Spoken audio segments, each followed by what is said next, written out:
நீங்கள் 90s கிட்ஸா? அப்போ தெரியுங்க உங்களுக்கு என்னோடய ஃபீலிங் என்னென்னு. 10th படிக்கையில் ஒரு பென் வச்சுருப்பேன். அந்த பென்னு பார்த்தீங்கன்னா 8ல் வாங்கினதா இருக்கும்.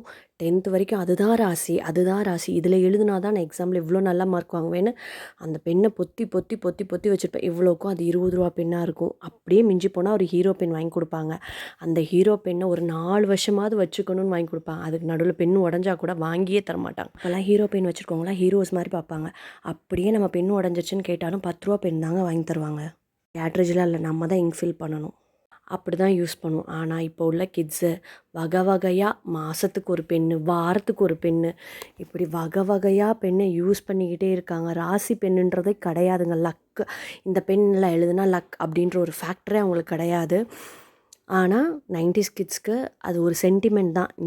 இந்த பென்னில் நம்ம எடுத்துகிட்டு போய் இன்றைக்கி எக்ஸாம் எழுதுனா சூப்பர் மார்க் வாங்குவோம், இந்த பென்னை எடுத்துகிட்டு நம்ம இன்டர்வியூ போனால் இன்டர்வியூவில் செலக்ட் ஆகும், இந்த பென்னை எடுத்துகிட்டு போனால் நல்லது நடக்கும் அப்படின்னு ஒரு லக் ஃபேக்டராகவே பார்த்தோம்ல. இதை நீங்கள் அக்செப்ட் பண்ணிக்கிறீங்கன்னா லைக் அண்ட் கமெண்ட் பண்ணுங்கள்.